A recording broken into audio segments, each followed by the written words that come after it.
काय ग? टाइम होऊन गेलाय. पप्पा कुठे येणार आहेत? काय माहित ग. फोन करू का? कर बरं. ते असा हँग पडायलाय काय माहिती यार, मला फोन घेऊन देणं काय नाही. बघ बरे फोन कसा झालाय.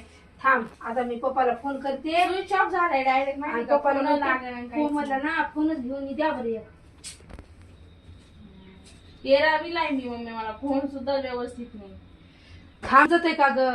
फोनच घेऊन द्यायचंय ना. हम्म. फोनच घेऊन द्यायचा ना. थांब फोनच घेऊन द्यायला होती. पप्पाला सांगते.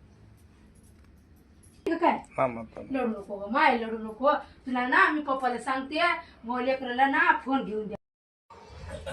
केलं का ग जेवायला काय? हो केलंय बापा. या पोरूने मग किती नुसतं खाल्लंय. काय झालंय? तुम्हाला कवाची फोन लावायले त्याच्या फोन मध्ये फोनच लागना. माझ्या फोनचा डिस्प्ले गेलाय ना, त्याच्यामुळे लय वैताग लागला. मला फोन आलेलाच कळलं. आय लेकरू ते राहिला गेले आता. तिला एखादा फोन घ्या बरं. फोन का? हं. बर बर. हो ना, मी म्हणला मागच्या महिन्यातही म्हणलो होतो घेतो, पण लय आता तिचा लय हा ना तिला सांगलंय थांब पप्पाचं घेतात. पप्पाचा फोन खराब झालाय. बरं बघतो थांब जरा. आज झाला पगार तर मग घेऊ तो मी फोनच. संध्याकाळी जाऊ बरं आपण. हाय कोमल पप्पा आले ग. आले?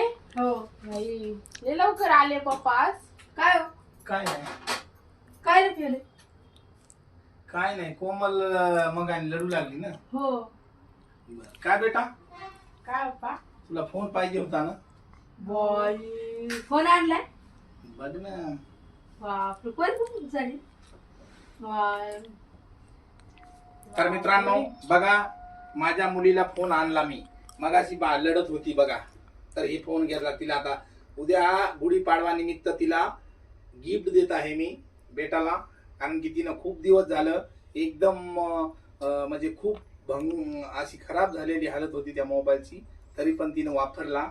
आज 13वीला आहे तरी माझी मुलगी कधी म्हणली नाही, पण मग दुपारी बोलली तर मी तिला फोन आणला. उद्या गुढीपाडव्याच्या हार्दिक हार्दिक शुभेच्छा तुम्हाला सर्वांना. थँक्यू बाप्पा.